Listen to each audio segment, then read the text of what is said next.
In the darkest hours of American history, the Civil War persisted beyond expectations. By its conclusion, over 56,000 prisoners of war had perished in ill-suited prison camps.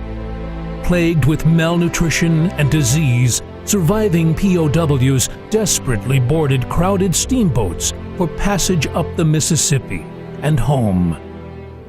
Everything they had survived for, family, wives, and children, waited for them there. Tragically, for the passengers aboard the Sultana, the dream of home was lost when the steamboat's boilers exploded, condemning over 1,600 souls to perish in fire and water.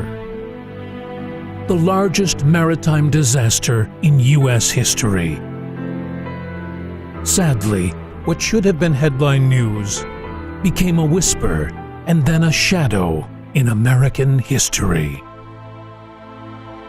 The Sultana had more deaths and more destruction of human life than most of the battles that you've heard of in the Civil War. Yet less than 2% of all Americans have ever even heard of it. The Sultana story is probably one of the most incredible historical events in American history that nobody knows about. When I first heard about it, it touched me, not just because of the Civil War connection, but just because such an important event was lost in history. I think it's a very important story to tell because of the prisoner of war story itself. They survived the American Civil War. They survived Cahaba and Andersonville prison camps. The war was over and they were on their way home, and they were virtually murdered by their own forces, the Union command at Vicksburg, Mississippi. The boat may have exploded because of a weak boiler, but the death that ensued of 1,800 souls occurred because of graft, corruption, greed on the part of the boat owners and captain, and the malfeasance and dereliction of duty of the Union officers who overloaded this boat.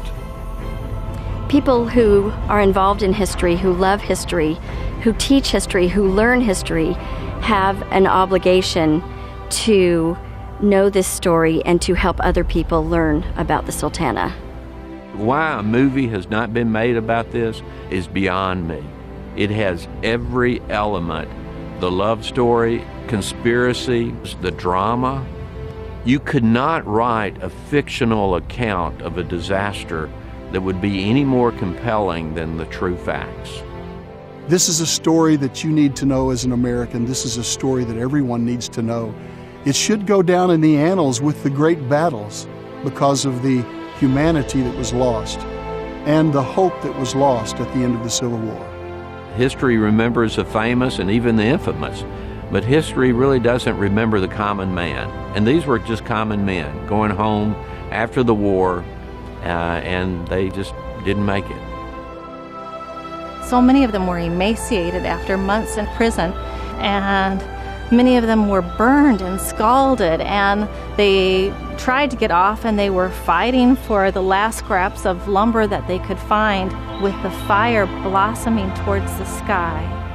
Men's faces lit up by those flames, trying to find their way home, because that's where they wanted to be. They were finally going to be home with their families. That's where they wanted to be. Not only did history forget these men, but the nation forgot the men.